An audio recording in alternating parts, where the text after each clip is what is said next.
Olá, eu sou a Alana, sou apresentadora do podcast Stay Free e hoje a gente está aqui para entrevistar uma pessoa super importante no país, referência nacional, e para falar do assunto que é tão importante e está borbulhando aí, que é o cigarro eletrônico, né? A gente, como sociedade, tem muitas dúvidas sobre isso, se é bom, se não é bom, se regulamenta, se não regulamenta, qual que é o impacto disso tudo. E eu tenho nada mais, nada menos do que a doutora Sandra Marques, hoje aqui para conversar com a gente sobre esse assunto. A doutora Sandra Marques, ela é especialista em independência química pela Universidade Federal de São Paulo e é coordenadora do Programa Estadual de Controle de Tabagismo de São Paulo. Ela também está na coordenação da Política Estadual do Controle do Tabaco. Doutora Sandra, seja muito bem-vinda, né? É uma honra estar aqui, poder conversar com a senhora sobre esse assunto, poder receber você aqui em Blumenau, né? E amanhã nós teremos um seminário municipal para tratar desse assunto que está pegando. E eu sei que não é só em Blumenau, né? Para os profissionais do município, para a gente tratar sobre esse assunto tão importante, temos nada mais, nada menos do que a referência nacional no assunto aqui, para falar sobre isso. Bom, queria agradecer o convite, né, da Lana, da Cruz Azul. É um prazer estar em Blumenau aqui para a gente falar sobre esse tema amanhã, que é um tema que tem sido discutido, acho que no país inteiro, né, Lana? Eu tenho viajado bastante, realmente, com o tema, mas mais focado, não diria tanto na questão do cigarro eletrônico, mas de como que a gente vai fazer esse enfrentamento a esse novo dispositivo, esse novo discurso da indústria do tabaco, né? Entender que a gente tem que proteger a nossa política nacional, que é tão exitosa, acho que é fundamental. Eu não diria uma especialista, expert no assunto, mas talvez nas estratégias que a gente tenha que levar, principalmente na questão da prevenção, e da iniciação a esse tipo de forma de consumo de tabaco e ou nicotina. Acho que já vai começar nosso papo tentando mudar um pouco do que a gente traz, que é exatamente o que a indústria traz. Ela fala que não é tabaco e é nicotina, e nicotina é uma substância psicoativa muito poderosa. A gente vai falar sobre isso com vocês hoje. Ótimo. Sandra, se eu pedisse para te se apresentar, né? Além do cargo, além da coordenação e do que você, da área que você está atuando hoje, quem que é a doutora Sandra? Doutora Sandra é uma pessoa que acaba de entrar para a terceira idade, né? Sou uma jovem sexagenária. Acho que muito do modelo do que a gente tem pela frente é as futuras gerações. Né? A terceira geração hoje é muito mais ativa, é muito mais atuante, do ponto de vista não só do trabalho, mas o quanto que eu ainda me sinto disposta também para estar atuando nessa área, mas principalmente porque tem um propósito, acho, né? Trabalhar com política pública, acima de tudo, eu tenho um propósito pessoal importante e que me faz com que eu levante todo dia de manhã e faça que vale a pena, né? Então, entender que a gente está fazendo a diferença, porque a gente tem também se empenhado nisso, tem trazido inovações importantes, principalmente porque São Paulo também sempre foi uma referência nesse tema, a questão da lei antifumo é uma prova dela, né, dessa política tão exitosa, mas entender que a gente também não pode parar aí, a gente tem que melhorar, e melhorar principalmente na área de prevenção. A gente já fez muito na questão do tratamento, principalmente na nossa Secretaria de Estado, mas a gente já organizou essas equipes, tem protocolos e diretrizes terapêuticas maravilhosas, né? Essenciais, mas eu acho que a gente está no momento de olhar muito para a questão da prevenção da iniciação. Ah, mas está todo mundo usando? Então, mas tem muita gente que ainda não usa e é por isso que a gente está aqui hoje. Hoje tu atua no governo, certo? Mas sempre foi assim? Você sempre trabalhou no governo? Sempre trabalhei na parte federal antes, eu fui oficial da aeronáutica, né, oficial dentista, com muito orgulho, e ali eu já comecei com a parte de gestão, de liderança, né, sendo que trabalhei muito com qualidade hospitalar, programas de acreditação hospitalar, e depois eu fui para o Estado, onde eu também procurei organizar de uma forma bem bacana, e sempre estudando muito, né, porque estudar a rede, estudar como é que a gente faz, quais são as ofertas que a gente tem hoje nos modelos de atenção, principalmente atenção primária, Sim. como é que eu disponibilizo o programa de uma forma mais que eu amplie acesso, né? Ampliar acesso para o usuário é fundamental, e uma equipe mais qualificada também para o tema. Acho que a gente se preocupou muito com isso, mas eu sou uma pessoa que estou sempre estudando ainda, né? Por mais que as pessoas falem, mas você já está mais velha. Não, mas a gente tem que se atualizar muito, sim, porque a gente tem hoje uma coisa que é bacana, que é esse trabalho intergeracional, né? Então, ao mesmo tempo que eu atuo com jovens, eu tenho a experiência da pessoa que já tem uma bagagem ali em algum tema, seja liderança, administrativo, e eu acho que a equipe fica bem mais atuante nesse aspecto. E é muito legal ter uma conversa assim com alguém com a visão que tu tem, Sandra, porque a gente sabe que tu... não sei nem se nós falamos aqui, né? Mas a Sandra, de formação inicial, ela é dentista, né? Fez odontologia. Então, a gente sabe que tu atendeu e atende... Não sei se ainda atende muito, tanto o público final, quanto capacita, mas também tu tens, além de ter essa visão do sujeito, da singularidade, exatamente, tu tens a visão do administrativo, tens a visão da política municipal, da política estadual e da política federal, né, que é algo, às vezes, tão difícil, né, porque para o profissional que está na ponta, às vezes, ele tem uma opinião, mas é uma opinião muito individualizada dentro daquela realidade dele e que não é necessariamente o que é necessário para o todo e para uma política nacional. Né? Eu sempre falo que a gente precisa conhecer melhor o SUS. Acho que isso também foi um dos grandes segredos do programa de São Paulo, porque a gente trouxe não só a parte de assistência no manejo mais do tabaco como uma dependência química, o uso do tabaco como uma dependência química, isso mudou muito e ampliou o engajamento das equipes na ponta, porque você trabalhar um protocolo por 3 meses é diferente de você tratar uma condição crônica, percebam? Tabagismo é uma dependência química, considerada desde o CID-10 como transtorno e uso de substância psicoativa, até anteriormente ele era considerado comportamental, um fator comportamental somente. Então, entender que essa diferença também teve uma interferência forte da indústria nesse aspecto, interferiu até no Código Internacional de Doenças. Existem estudos falando sobre isso, Alana. Então, assim, teses de doutorado, inclusive, falando o quanto que a indústria interviu para que isso não fosse considerado uma patologia por uso e abuso de substância. Isso significa tratar uma doença, e não é só um fator de risco, ele é fator de risco, uso de tabaco, para várias outras patologias clínicas e mentais, né? Então, a gente também vai falar sobre isso hoje, o quanto que a gente ainda separa a condição clínica da condição de saúde mental, né? E falar disso, a gente está falando de condição crônica de um modo geral, como se municiar, ter um autocuidado em relação a essas patologias, por exemplo. Eu vou te fazer uma pergunta aqui, não sei se tu vai saber de cabeça, mas quando que o tabagismo ele entrou de fato no CID-10 e foi reconhecido como doença? Tu sabe me dizer?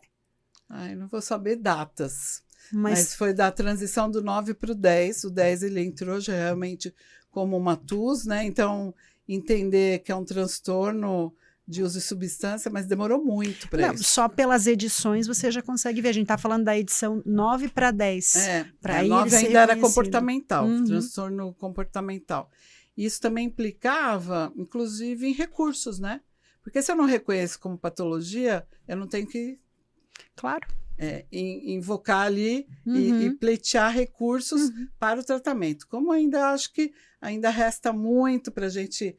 para ter um engajamento até melhor. O programa é maravilhoso, né? O INCA sempre teve uma governança fundamental, mas um dos grandes desafios foi a gente não ter um recurso próprio para a política, acredite você.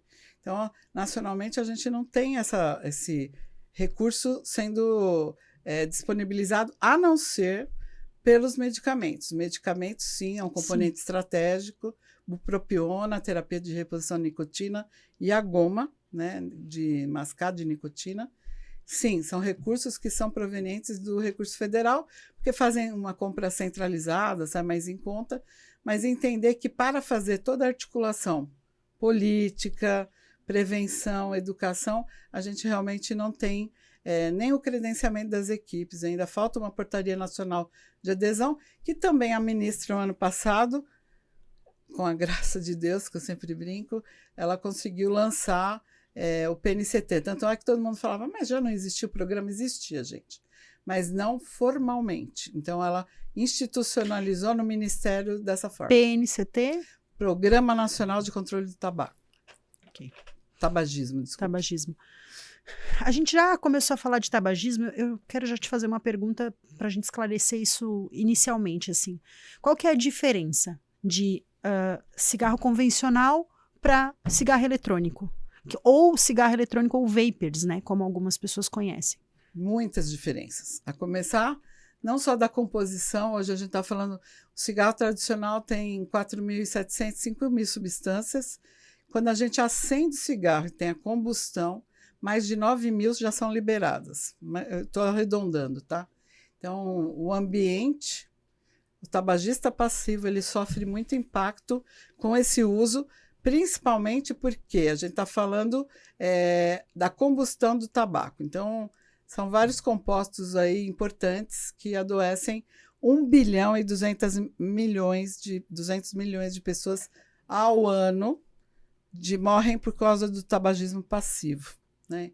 Então, entender que desses 1 milhão e 200, a gente tem muita gente aí para evitar que tem esse impacto com o uso do fumo. A nicotina que se usa nos cigarros, no convencional, é uma nicotina que a gente chama de freebase. Ela pegou a molécula da estrutura química da nicotina, adicionou uma substância chamada amônia para tornar mais palatável. Lá atrás, quando se fumava charuto, para popularizar o uso de tabaco, eles criaram os macinhos de cigarro. Lá no final do século XIX, começo do século XX. Então, isso popularizou e deixou mais barato também o uso do tabaco, né? Porque senão era uma coisa mais elitizada. Vamos dizer assim. Com isso, com o uso da amônia, eu consigo ter uma permeabilidade maior dessa nicotina e ela chega muito mais rápido ao meu cérebro quando eu faço uso. Isso acabava promovendo uma adição, uma dependência química mais rápida. Com cigarro eletrônico, eu tenho um outro tipo de nicotina. Então, eu tenho uma nicotina chamada salinizada, ou nic salt. Esses dispositivos, eles têm uma nicotina, muitas delas também eu posso considerar não só origem de folha de tabaco, mas sintéticas, teoricamente. E elas trazem hoje mais de 5 tipos já de nicotina salinizada. Eles vão aprimorando tudo, né? Então, essa nicotina, além da amônia, foi adicionado também o ácido benzoico. O ácido benzoico, por esses compostos, por esses dispositivos terem altas concentrações de nicotina, para tornar mais palatável o uso do cigarro eletrônico, porque em vez de 20 eu tenho 80 miligramas. Tem muito mais do que o cigarro convencional. Muito mais. Então, assim, a probabilidade de se tornar dependente é muito mais rápida também. Para eu deixar mais palatável, eu adicionei o ácido benzoico. Então, eu adiciono o ácido benzoico, é aquela questão da gente falar sempre de aromatizantes, aditivos, que são tão importantes que a gente realmente regule no Brasil.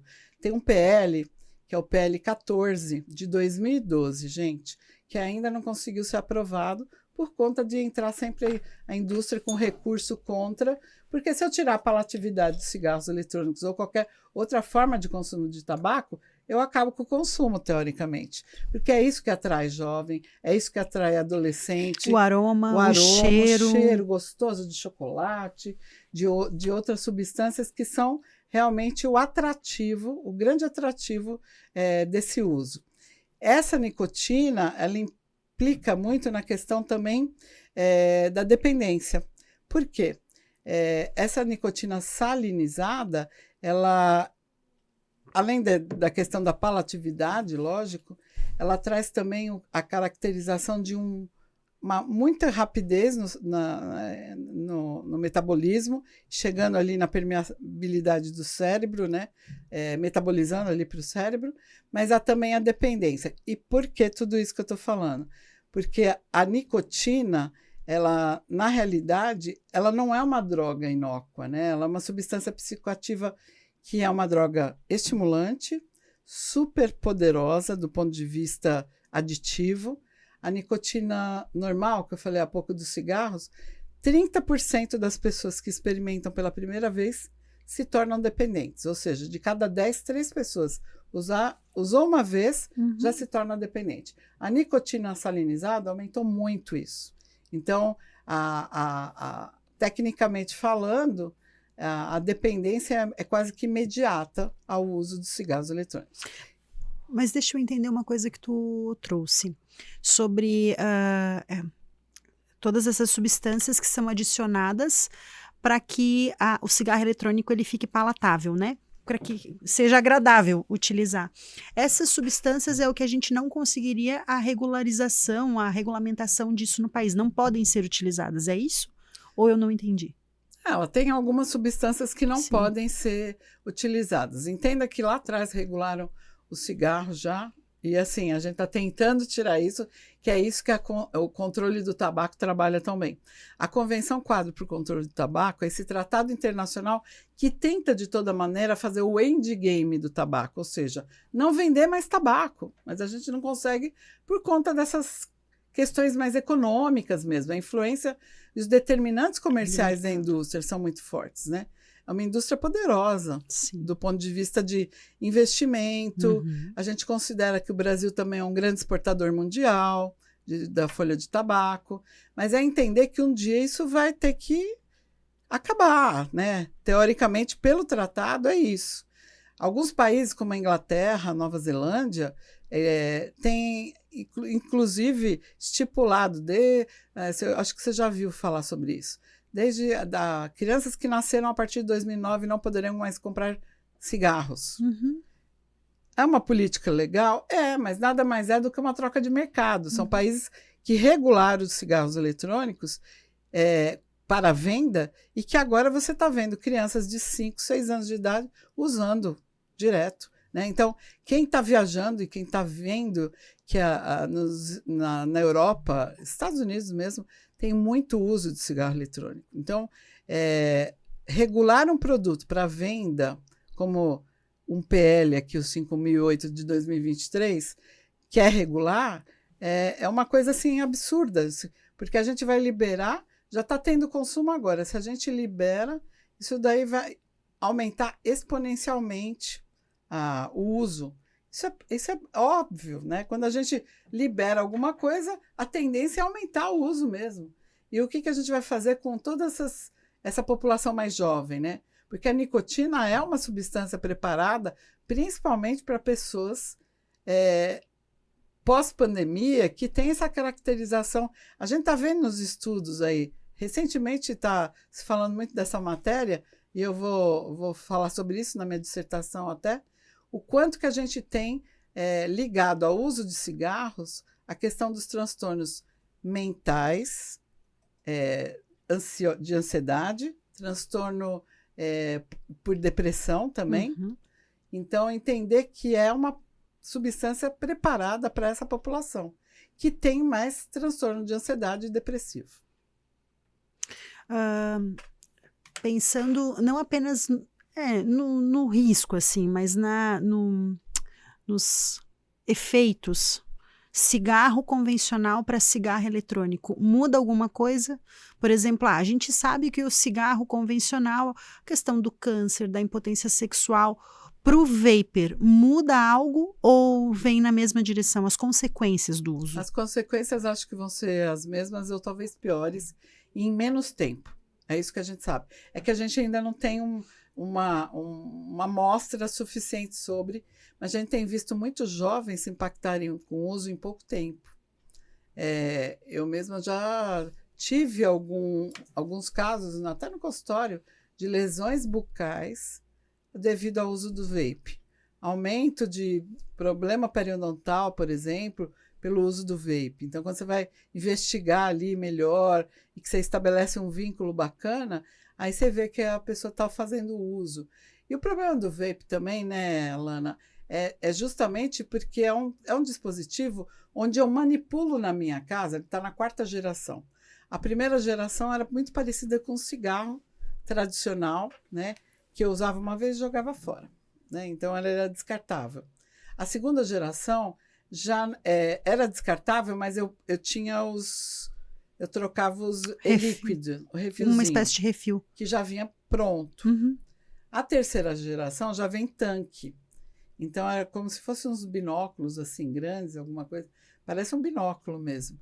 Mas a grande quantidade, porque quanto mais nicotina eu ponho para dentro, mais quantidade eu vou precisar da próxima vez para sentir aquela mesma sensação. Por conta da tolerância, que é um dos sintomas da dependência, inclusive. É uma das fases de estabelecer uma dependência. Isso. Você estabelece a tolerância, você vai aumentando a quantidade e as vezes de uso, né? Intensifica o número de uso e de vezes de uso.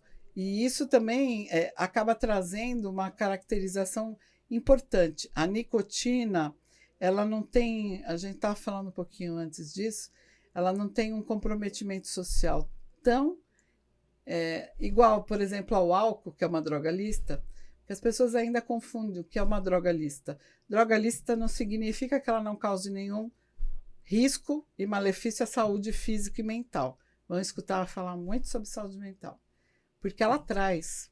O álcool é mais visível. As pessoas veem socialmente quando uma pessoa está alcoolizada, por exemplo, né? Está fazendo uso de muito álcool, ela fica alterada, o comportamento dela.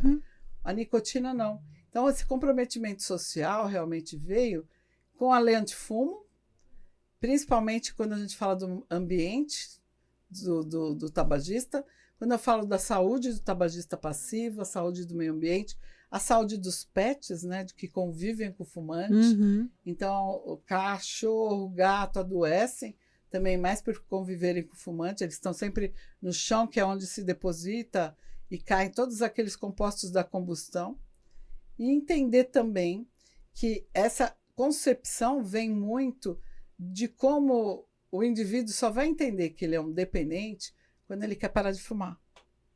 Porque é na síndrome de abstinência que a gente começa a notar como a droga nos deixa ansioso, elas nos deixam mais irritadiça, porque a gente está sem essa substância. Então, esse comprometimento social veio muito nessa fase. A gente não tem essa alteração cognitiva e comportamental tão importante. Só o indivíduo que sente. Então, fumante passivo, nós temos igualmente. Porque, assim, fumante ativo para fumante passivo, no cigarro, a gente sempre teve isso com...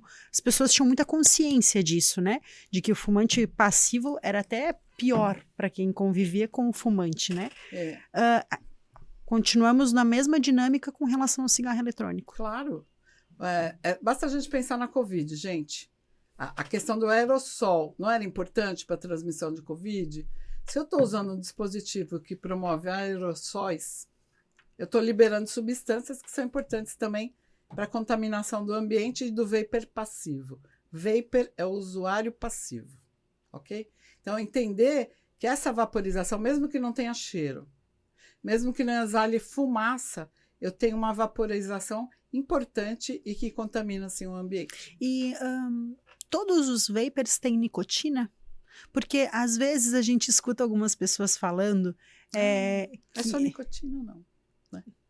Como? A gente tem um discurso muito que não tem nicotina. Isso. Por isso que a gente tem que mudar, gente. Não é... não tem tabaco, só nicotina. Nicotina é uma substância psicoativa, estimulante, vamos falar de novo? Anorexígena, aumenta a frequência cardíaca, aumenta a frequência respiratória. Então, assim, altera metabolismo. Por isso que muitas mulheres, às vezes, não querem parar de fumar porque engorda quando para. Tem a metabolização. O nosso metabolismo, ele fica mais acelerado com a nicotina. Você tira a nicotina, ele volta a ser o normal. Né? Não é que ele fica mais lento, ele volta a ser o normal. Então, as pessoas, às vezes, ganham peso no início, que depois acabam perdendo né, depois de um tempo, acabam se acostumando Se adapta, também, né? se adapta, mas entender que esse tabagismo existe sim, né? O tabagismo passivo, ele existe também no vapor. E é muito importante que a gente tenha essa concepção, porque ele engloba, inclusive, ele está dentro da questão de ambientes livres de tabaco e lei antifumo. É proibido fumar vapor em lugares fechados. Sem contar de risco de explosão. Eu vim de avião agora eles estão falando mais, né? É proibido o uso de cigarros, incluindo cigarros eletrônicos. Porque a gente está tendo alguns acidentes em voos, pegar fogo. A pessoa vai usar o vapor escondido, explode. Olha o perigo. Isso é comum, então. Comum. Explodir na cara. Então, assim, porque assim, é um dispositivo, é uma bateria de lítio, Alana. Isso é que se a gente não for falar, então, de descarte disso. A gente fala de descarte de bituca, imagina descarte de bateria de lítio, é igual a bateria, pilha. Nossa. Se a gente for pensar, onde que a gente vai descartar isso, né? E onde as pessoas estão descartando isso já? Exato. O Rio de Janeiro até fez uma campanha bem bacana agora no Dia Nacional de Combate ao Fumo, que ele pôs assim umas caixas no metrô, na estação ferroviária, para descarte dos dispositivos. Então, assim, entender que também esse é um lixo tóxico que está sendo descartado no nosso meio ambiente, também vai ser importante. Antes, tu também trouxe a questão ali do álcool, né, que é legalizado, o cigarro legalizado, mas às vezes o fato de ser, como tu falou, o fato de ser legalizado não quer dizer que não traga malefícios. E eu vou um pouco mais além disso. O fato de ser legalizado não quer dizer que todo mundo possa usar. Existe uma idade mínima e parece que as pessoas esquecem disso. Isso me entristece e me causa uma revolta muito grande, porque a idade mínima ela existe como uma espécie de redução de danos, certo? Porque é diferente. Vamos lá. Para uma pessoa, continuar com o tabaco aqui, mas podemos pensar o álcool da mesma forma. Existe uma diferença muito grande nos riscos de uma pessoa que começa a fumar aos 11 anos para uma pessoa que começa a fumar aos 18 anos, né? É claro que o risco não some, mas ele diminui de uma maneira significativa. Com álcool é a mesma coisa. E aí o grande problema é que quando a gente pensa em legalização, as pessoas esquecem da idade mínima. Hoje no Brasil, a idade mínima para a idade média de início de uso de álcool é 13,5 anos, se eu não estou enganada. De tabaco de 14 para 18 era de tabaco. Cigarro eletrônico eu acho que até menor, teoricamente, primeira experimentação, mas o que a gente tem observado de 18 a 24 anos, um aumento muito grande de primeira experimentação nas pesquisas. 18 a Quanto 24? mais cedo a gente entra em contato com uma substância psicoativa, maior a tendência e maior a possibilidade de eu me tornar um dependente. Então, isso é uma questão muito importante, porque é uma hora importante de podas neuronais, né? No desenvolvimento do nosso cérebro, que trazem, inclusive, a gente brinca sempre, mas não é uma brincadeira, que tatua o seu cérebro em relação a esse uso. Então, implica mesmo numa dependência mais crônica, vamos dizer assim, né? Mais crônica e com mais problemas relacionados ao uso dessa substância. Porque você vai ter maior dificuldade depois também para trabalhar essa questão de cessação. Teoricamente é isso. Quanto mais tarde você entra em contato, também diminui essa possibilidade de alteração. Então, é muito importante que a gente evite, principalmente nessa fase de desenvolvimento da adolescência, do jovem, da maturação do seu cérebro, o uso dessas substâncias. É fundamental. Até para caracterização de ter uma questão de risco mesmo, né? Você tem uma crítica sobre o que você está usando. E não aquela coisa da moda, porque meu colega usa, a questão social é uma coisa muito importante nessa época, né, Alana? Eu vejo a dificuldade que os adolescentes têm de lidar com essa pressão social, né? A dificuldade que eles têm cada vez mais forte de se posicionar. Exato. né? A gente percebe isso no dia a dia nas escolas, assim. Tanto que algumas intervenções da área da prevenção ao uso de drogas que nós realizamos, elas nem falam muito sobre a substância psicoativa, elas falam sobre a pressão social. Você conseguir se posicionar quando o seu amigo... Não é qualquer amigo também. Quando seu melhor amigo vem e te convida para fazer uma coisa que você sabe que está errado, que vai contra os seus princípios, né? Isso é uma habilidade extremamente importante e preventiva, né? E por isso que é tão importante o envolvimento da família também nessa discussão, porque é da família também que a gente toma essas posições sociais mais firmes e se sustenta ali, né? Isso. Eu lembro quando eu era mais jovem, meus pais eram fumantes, né? Mas eles falavam muito da relação do uso da maconha. O quanto isso impactou muito. Eu nunca pus um cigarro de maconha na minha vida na boca, porque eles falavam tanto sobre a maconha, diferente do cigarro, que eu achava que era uma coisa mais comum. Tanto é que eu fumei por um tempo na minha vida por conta disso, porque se meu pai fumava, modelo parental, que a gente fala sempre. Então, mas o quanto isso impactou na questão de uso, por exemplo, de maconha. Eu nunca quis usar por conta disso, experimentar. Como é importante também essa família estar ali junto, estruturada, né? Nesse aspecto de não fazer essa iniciação em casa. Ele tá usando comigo em casa, né? As pessoas ainda têm essa crença de que usar em casa é melhor do que usar na rua. Não tem que usar, né, pessoal? Essa é a realidade. Exatamente. Sandra, quando os cigarros eletrônicos eles foram lançados no Brasil, né, porque eles já existem aí há alguns anos, ele veio muito com essa cara e com essa propaganda de redução de danos, assim, né? O quanto isso é verdadeiro ou não? O quanto, por exemplo, um cigarro eletrônico ele pode ajudar alguém a parar de fumar ou não? Isso... Saíram pesquisas, nós temos algo atualizado nesse sentido? Na realidade, eles não foram lançados no Brasil, porque os cigarros eletrônicos no Brasil são proibidos desde 2009. O que você vê comercializando e está por aí são cigarros contrabandeados, ou seja, alimentamos, sim, facções criminosas que também convivem e vivem desses mercados, né? Entender que o mercado ilícito de tabaco não é porque eu regulo uma droga que eu não vou ter mais mercado ilícito. Isso é uma questão de polícia, de fronteira, outras questões, né? Tanto é que o grande discurso para se regular cigarro eletrônico é que eu vou acabar com o mercado ilícito. Mentira! A gente não acabou com o do tabaco. Esse é o discurso para todas as substâncias, então, assim, né? Entender que não é por aí. A gente vai arrecadar mais tributo, mas vai gastar muito mais em vidas e em saúde pública. Principalmente para a população que é de baixa renda e menos esclarecida. Entender que trabalhar com isso é um grande desafio. Ou seja, como a gente não lançou, que esse é o discurso também, a gente não lançou nada no Brasil, e esse mercado é um mercado ilegal, na realidade, acho que a gente precisaria ter algumas políticas mais repressivas mesmo em relação a isso.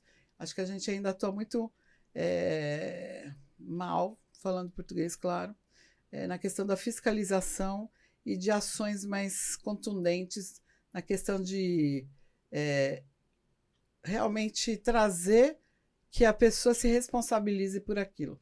Eu não digo usuário não, tá, gente? É de quem venda mesmo. Tá. Se eu te perguntar, então, quais seriam as medidas mais eficazes, mais eficientes para que a gente consiga... Eu não sei se eu vou ser muito positiva aqui em dizer que acabar com o cigarro eletrônico, né? Mas quais seriam as estratégias mais eficientes, assim? Eu acredito que o que a gente tem preconizado, e a Anvisa, depois da RDC 46, teve esse ano a RDC 588, né? 508, 588. Que ela... agora você me confundiu pelo nome, mas tudo bem. É muito número na minha cabeça.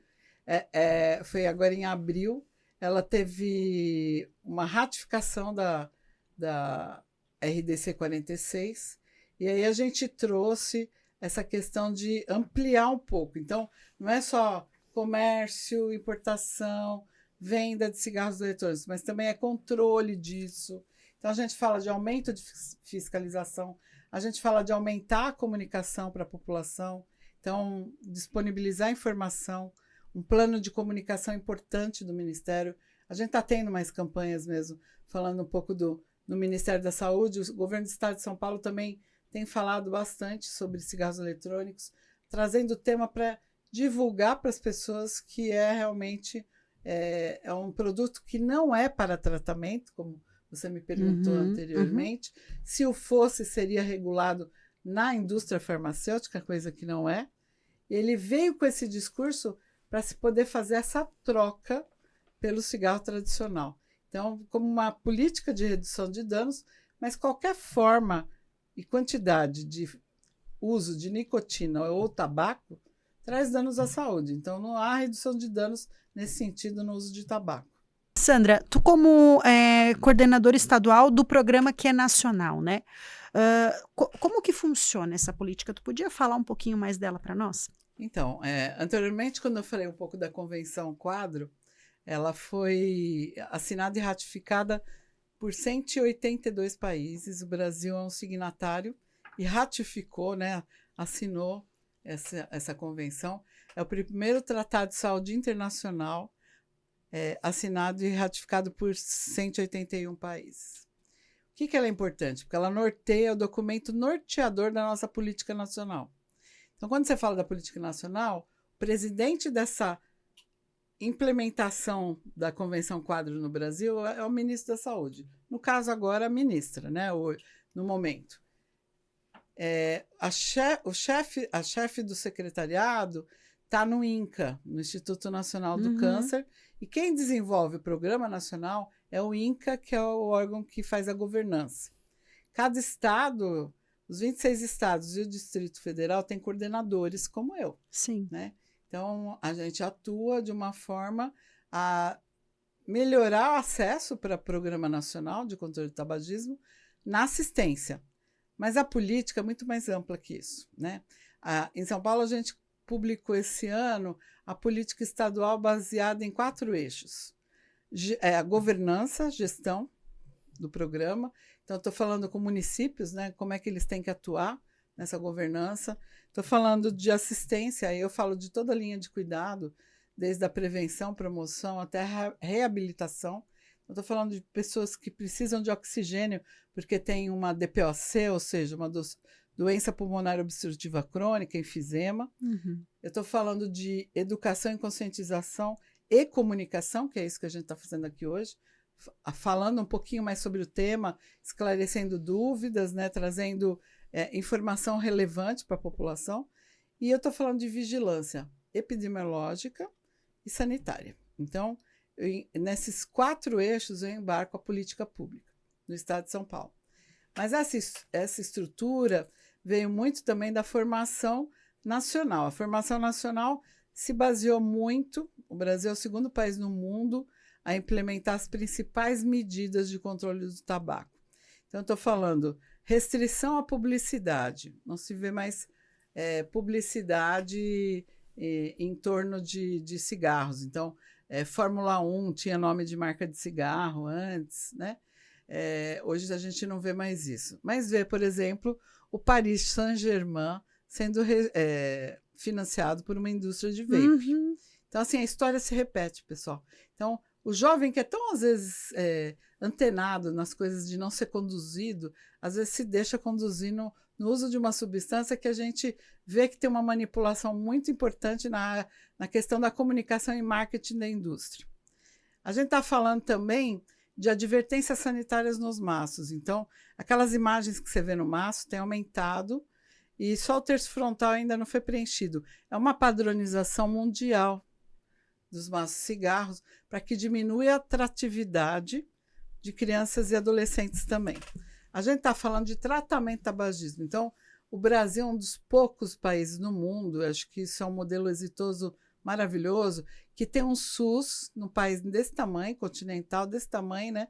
E que, da mesma forma que eu faço tratamento aqui em Santa Catarina, por exemplo, eu faço em São Paulo, faço no Amazonas, claro que cenários diferentes, territórios diferentes, mas a gente tem uma população para todo o território nacional e medicamentosa gratuita. A gente está falando também da questão de aumento de tributação, então, aumento dos preços de cigarros. Durante 2011 a 2017, a gente teve um aumento considerável dos maços, mas agora, por exemplo, recentemente a gente aumentou a tributação de R$ 5,00 para R$ 6,50.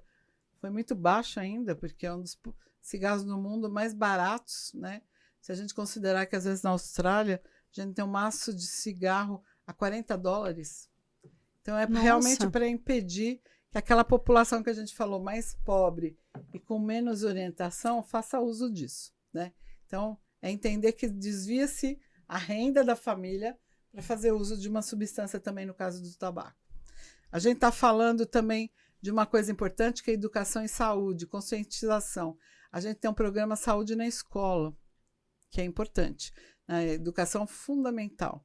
Existem outros programas também estão sendo desenvolvidos, o Tamo Junto, pelo Ministério da Justiça, né? Polícia Federal também tem atuado nessa área.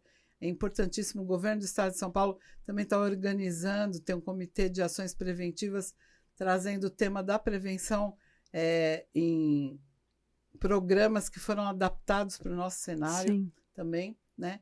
E que tem o envolvimento de família e comunidade, então fatores protetores ali, protetivos para a questão da iniciação, que são tão importantes. Que mais que eu poderia dizer? Nossa, tem tanta coisa.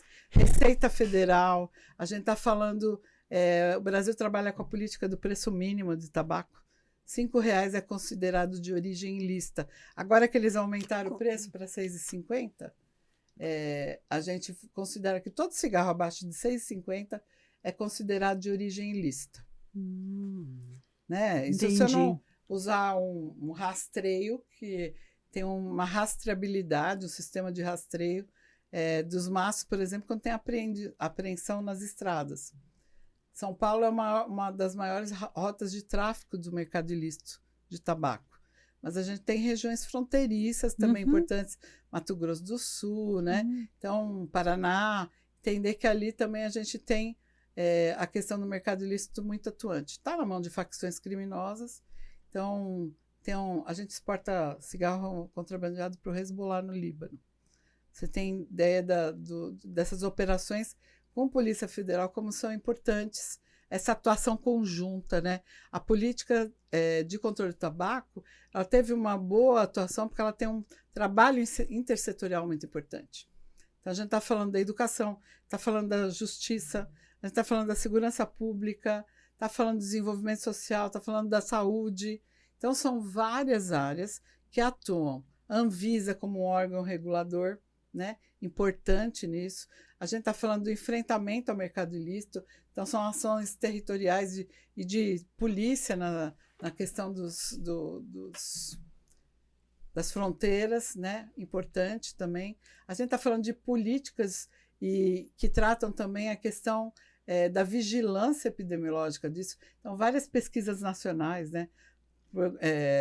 Pesquisa Nacional de Saúde, pesquisa de adolescente, a gente está falando de pesquisa do Vigitel, Covitel. Então, pesquisas nacionais que vão sinalizando para a gente quais são as estratégias para a gente incluir aí nessa questão de diminuição da oferta do uso de tabaco.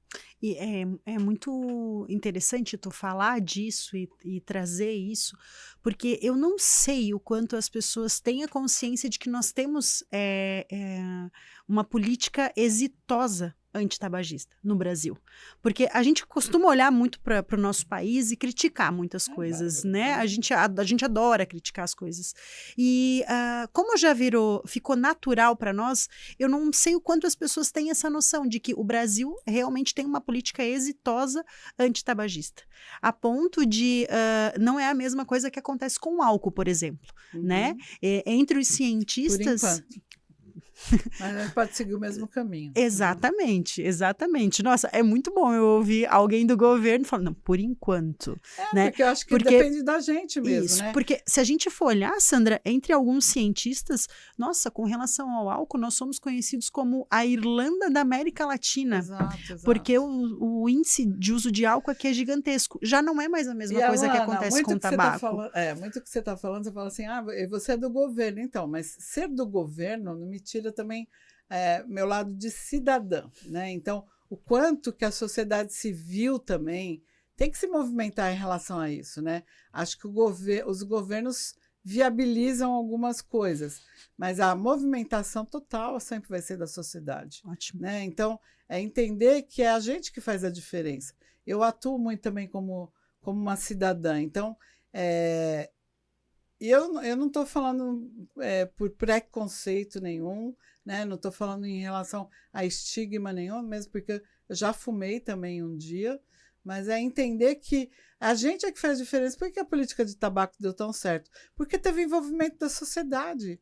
A sociedade mudou o comportamento. Quando a gente muda comportamento, a gente não precisa nem ter governante, teoricamente. É isso. Percebam que eu estou falando assim, é a gente que elege as pessoas, é a gente que vai atrás do que interessa para a gente. Agora está falando a cidadã, né? Mas entender que a gente precisa ter essa mobilização também. O envolvimento dos setores são super importantes, mas o envolvimento da sociedade é fundamental.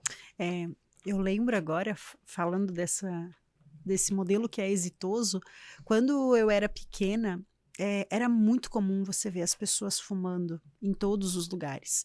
E eu lembro quando saiu a regulamentação, saiu a lei de que você não podia mais fumar em lugar fechado. Como aquilo causou toda uma discussão, né?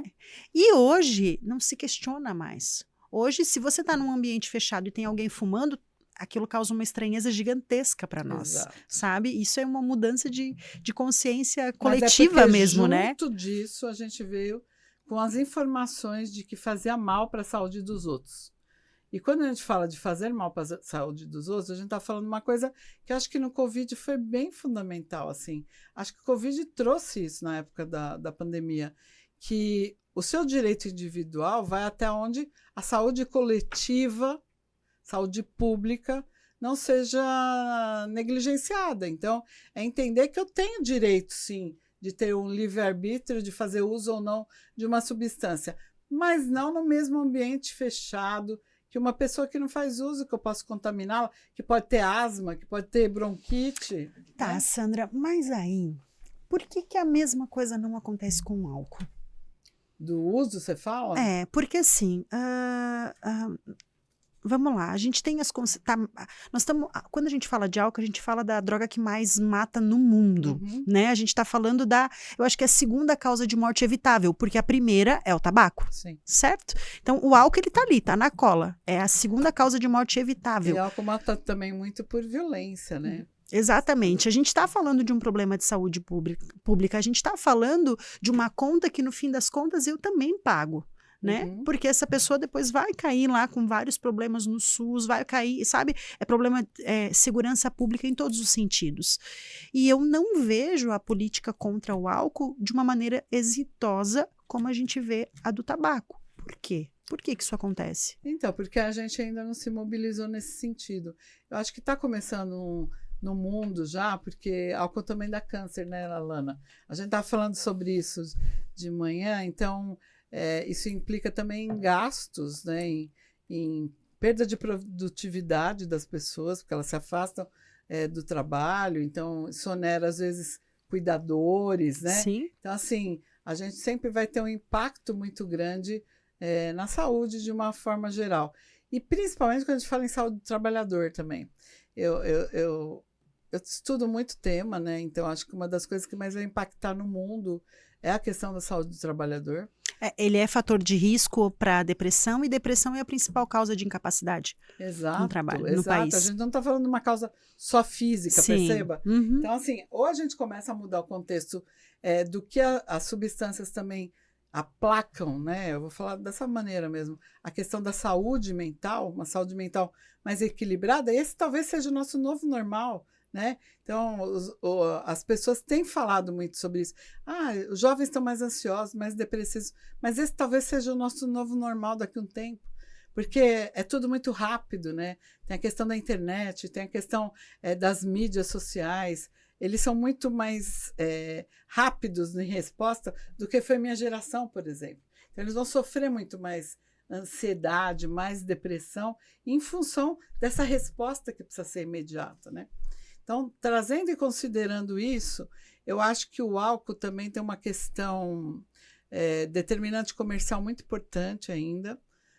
Uma indústria que se autorregula, assim, é um absurdo falar que cerveja não é álcool, né? Uhum. Então, é entender que quem regula isso é a própria indústria. Então, a gente precisa mudar uma série de conceitos ainda dentro da questão da política de álcool, mas que eu acho que a Organização Mundial de Saúde tem caminhado para isso. A gente fez um encontro em março falando sobre o quanto que o álcool pode pegar carona ali na questão da política de controle do tabaco, né? O quanto que a gente precisa começar a restringir locais de venda, né? Horários. São sempre coisas que são práticas e modelos exitosos e que têm resultado bom, né? Entender essa questão da conscientização, mudar esse conceito de que a gente é aí a Irlanda da América América Latina. Então, que só com bebida que a gente vai fazer uso legal. Então, a gente já está mudando um conceito, né? Existem pessoas que saem para baladas que não têm álcool, você já viu isso? Em alguns lugares do mundo, porque está impactando mesmo. A questão da saúde global. E acho que trazer esse tema, acho que vai ser interessante. Eu também, me atrai muito trabalhar com esse tema, justamente porque eu acho que a gente ainda fala muito pouco sobre isso, né? Mas é o mesmo caminho que o tabaco teve. Então, é um trabalho difícil, né? Porque a gente enfrenta grandes empresas, mas entender que a gente precisa começar a falar sobre isso. Isso também começa muito de regulação, né? A gente vai fazer um trabalho em São Paulo agora, começa em outubro, que eu vou capacitar fazer uma capacitação, fizemos uma parceria, a Secretaria, com o Instituto Legislativo Paulista, que fica ali na Assembleia. Então, a gente vai fazer qualificação dos assessores de toda a assessoria parlamentar e dos municípios, inclusive, das câmaras municipais, para a gente falar um pouquinho da política de tabaco. E, junto com isso, eu trouxe a Política Nacional do Câncer. Então, para dar um contexto, seria para a gente ver um pouco do resultado, que 85% das pessoas, por exemplo, que têm câncer de pulmão, elas são porque são tabagistas. Então, se elas evitassem o uso do tabaco, a gente quase não teria câncer de pulmão no mundo. Teria por causa de condição climática ou queima de biomassa, entendeu? Seriam por outras questões, mas não de uso de tabaco. Então, trazer essa questão fortemente também com câncer, acho que também seria muito importante. Tu falou agora do câncer de pulmão. Antes você falou também sobre as doenças emocionais, principalmente atrelada aos transtornos de humor e de ansiedade, né? Se eu for pensar consequências, quais são os outros efeitos de uma maneira bem pontual do uso do... Vou manter o uso do tabaco, só que a gente sabe aqui, a doutora Sandra já explicou pra gente que vapor vamos ter as mesmas consequências, mas até de uma maneira muito mais rápida, né? Em menos tempo essas consequências vão chegar. Não estamos mais falando de consequências a longo prazo, talvez de médio prazo, certo? Além do câncer, das doenças emocionais, o que mais acarreta o vapor? O uso do vapor? O uso do vapor. Eu acho que várias questões. A gente está falando de questões ambientais, que eu acho que são importantes. Descarte de bateria, a questão da bituca já é uma coisa que a gente fala muito, e a gente já tem programas, coleta seletiva de bituca, que é um resíduo sólido e tóxico ao meio ambiente, e a gente faz também reciclagem dessas bitucas, mas a bateria, por exemplo, eu não sei o que a gente faria, percebe?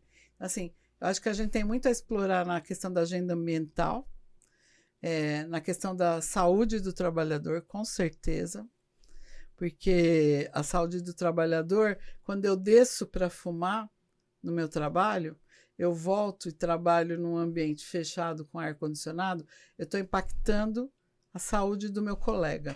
Então, Estados Unidos e o Canadá já está dando muito problema em relação a isso, a contratações, ações contra o empregador, por contaminação, teoricamente. Uhum. A gente já tem estudos sobre se fazer medições de poluição tabagística ambiental, por exemplo, em condomínios residenciais, prédios de apartamentos.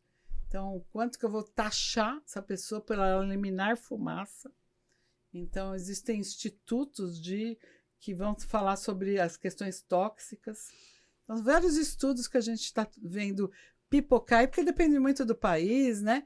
E depende muito da implementação das políticas.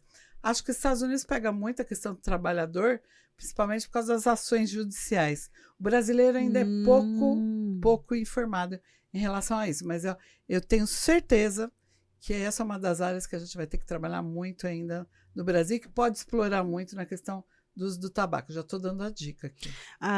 Uma outra pergunta. A gente falou um pouco da política nacional antitabagista, do que funciona. Então, regulamentar o cigarro eletrônico seria o caminho? Lógico que não. Mas, absolutamente. Por mais que as pessoas falem, regular a gente vai saber o que tem nos dispositivos, vai ser melhor. Toda droga que é regulada, para quem atende, quem está na ponta, é que sabe. O desafio que é fazer a cessação do uso de tabaco ou nicotina. Então, regular essa substância significa um aumento significativo na questão do uso. Vai aumentar. Todo país que regulou alguma substância acabou tendo um impacto muito grande na questão do uso. Você imagina o desafio que vai ser para tratar esses jovens depois, porque quem está fumando mais hoje é jovem. Isso vale para todas as substâncias. Qualquer substância, né, Alana? Porque, assim, liberar, deixar lícito, as pessoas têm um falso entendimento de que podem fazer uso e que não vai acarretar nenhum dano. Mas acarreta, né? Então, aquela imagem também de Hollywood, da pessoa bonitinha, fumando na praia, corpinho cultural, aparece lá no CAPS para ver se é assim. Se é isso. Se o uso do álcool na praia, da cervejinha na praia, aparece no CAPS para ver se é isso mesmo. É entender que essa não é a realidade. Essa é sim uma publicidade e um marketing voltado para a venda, gente. Para vender produtos, para atrair novos consumidores. Antes a gente falou da PL, né? PL 5008. 5008 de 2023. Eu fiquei pensando aqui que talvez as pessoas não fazem nem ideia do que é essa PL. O projeto de lei 5008, ele quer realmente regulamentar o cigarro eletrônico, aí com a perspectiva de aumento de tributação, porque diz que nós estamos perdendo muito em tributação, que já tem muito cigarro eletrônico rodando por aí. O que a gente precisa é de educação em saúde, é entender o que esse dispositivo traz de desafio. Leiam, pesquisem, vejam sempre pessoas que têm um cunho científico importante, Sociedade Brasileira de Pneumologia, todas as sociedades médicas estão contra essa regulação. Por quê? Porque a gente sabe o desafio que é tratar disso depois, tratar disso no SUS, mesmo que você tenha convênio, né? Então, assim, é entender que a gente está falando de câncer, está falando de doença respiratória, a gente está falando de transtornos mentais também importantes. A nicotina é uma droga que funciona muito bem para depressão, para ansiedade. Ela tem esse componente. Falando melhor e claramente, regular isso não tem cabimento. A gente pensando em saúde pública, a melhor coisa que a Anvisa fez foi segurar isso. Se a gente não tivesse segurado, estaria muito pior do que está hoje. E chega a ser interessante, assim, porque a gente vê... É que tu falou agora, né? A nicotina, ela cabe muito bem, né? Para ajudar as pessoas ansiosas e tal. E a gente tem uma geração que se preocupa muito com essa saúde mental. Só que chega a ser ambíguo, porque é a mesma geração que se preocupa tanto, por exemplo, com o corpo. É uma geração que não consegue fazer exercício físico 3 vezes por semana. Não, e que se preocupa em tomar whey e não sei o quê. Mas não consegue tomar 2 litros de água. E fica usando 3, 4 vapes numa semana. Então, é entender que esse discurso é ambíguo mesmo. Né? Exatamente. Não existe nada de natural nisso, né? Então, é bem fitness, mas está usando vape, né? Então é isso. Sandra, para a gente encerrar, alguma mensagem que tu queres ainda deixar, né? Eu acho que ficou bem clara a tua posição aqui com relação a, não é uma questão de regulamentar, e sim uma questão de conscientizar as pessoas, de nós falarmos mais sobre isso. Não, o vapor, ele não é bom, não, o vapor, ele não reduz danos, não, o vapor não ajuda ninguém, não, o vapor não é só essência. Isso eu acho que ficou bem claro na nossa entrevista. Tem alguma mensagem, então, o que tu queres falar para as pessoas? Pensando assim, né? O que nós podemos fazer? O que as pessoas podem fazer, então, para lutar como cidadão? Não como governo, não como OSC, mas como a Lana. O que a Lana pode fazer, por exemplo? Eu acho que todo cidadão ele tem que se exercer o direito dele e sua cidadania, né? Eu sempre brinco que as pessoas olham muito para mim, como você falou há pouco, de governo. Mas o governo tem que fiscalizar. Não, é a gente que tem que fiscalizar. É a sociedade que tem que estar esclarecida, ela tem que saber, porque uma sociedade que tem a informação, ela consegue mudar comportamento, como a gente conseguiu mudar com o uso do tabaco, por exemplo. Incomoda, Lana. Incomoda estar num ambiente fechado e as pessoas fumando. O próprio fumante se incomoda com isso. Então, assim, ele já tem essa noção, porque isso ficou muito imbuído na nossa cultura. Quando a gente fala de cigarro eletrônico, é a mesma coisa. Então, assim, entender que eu estou numa balada, eu vou usar o vape, eu estou impactando a saúde das pessoas. Eu posso não ligar, né? Mas o outro do lado vai ligar. Então, é um falando, o outro falando, a gente vai mudando isso. A concepção... Eu que não fumo, mas estou vendo, o que eu faço? Eu falaria. Hoje eu falaria. Falo para a pessoa ou denuncio?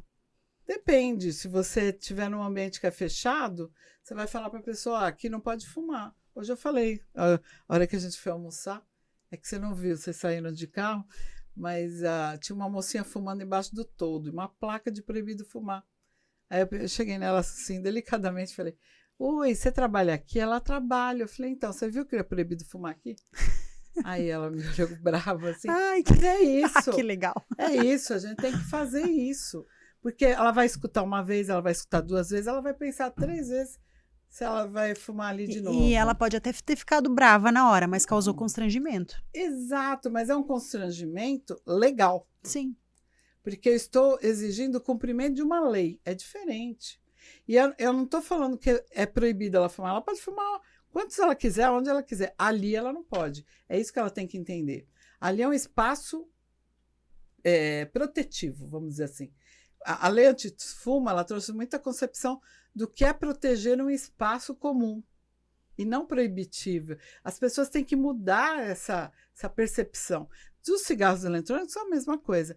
E assim, se eu tivesse que falar alguma coisa, comunicação, o que a gente está fazendo aqui, envolvimento de gestores no tema, legisladores. Então, estou falando de fazer um projeto de lei no município de ampliação de ambientes livres de tabaco, parques sem fumo, parques sem tabaco, sem álcool, né? Acho que uma das melhores coisas que o Bruno Covas fez antes de ir embora, né, foi a questão do Ibirapuera livre de tabaco e álcool. Sim, foi maravilhoso. Então, entender que é um parque que tem a ver com saúde, tem a ver com essa geração fitness, com qualidade de vida que a gente tanto quer. Teoricamente é isso, né? E trazer esse conceito de que a gente começa ali no nosso espaço, no nosso cenário ali, no município, e isso pode ser para qualquer área, é fundamental. E fazer a mesma coisa com álcool um dia, se Deus quiser, né? Ótimo. Esse foi mais um podcast, Stay Free. Sandra, eu quero te agradecer imensamente. Foi uma honra mesmo te receber aqui. Amanhã a gente ainda tem seminário, vamos aprender mais um pouco ainda. Amanhã é mais técnico, né? Amanhã, e assim, né, quero dizer que eu olho para ti, eu te admiro demais. Imagina. Sabe quando... hoje eu tive, assim, essa impressão. A gente foi almoçar junto e eu fiquei muito com essa impressão, assim, quando eu crescer, eu quero ser que nem ela. Sabe? Crescer mesmo. Porque, sabe, assim, a gente vê a força, a gente vê a garra, a gente vê que quando você fala, sabe? quando vê, você tá Empoderada. Isso, extremamente, assim, parece um leão falando, sabe, sobre aquele assunto e querendo proteger e tal, e isso a gente precisa de mais pessoas assim, Também sabe? acho, Alana, E, também sabe, acho. você motiva, você é a mulher que motiva e que empodera. Muito legal. E essa força vem de propósito, né? A gente sempre fala que instituição, a gente fala muito de missão, visão e valores de instituições, mas o propósito tem que ser pessoal. Quando ele é pessoal, a gente tira a força de onde a gente não tem para trabalhar. E assim, eu acho que estar num lugar que eu estou hoje, que não é, a sétima maravilha do mundo, mas é entender que eu tenho a possibilidade de promover uma mudança, para mim isso é fundamental. E eu não fazer isso, pelo amor de Deus, né? Isso é cuidar de pessoas, né? Isso é salvar vidas, como a gente fala. Então, fazer esse impacto, ver uma curva de doenças cardiovasculares ou doenças respiratórias começar a ficar nivelada ou cair, significa que você está fazendo alguma coisa. Que legal. Sandra, muito obrigada. Obrigada a vocês. A gente agradece a atenção de vocês e até o próximo podcast Stay Free.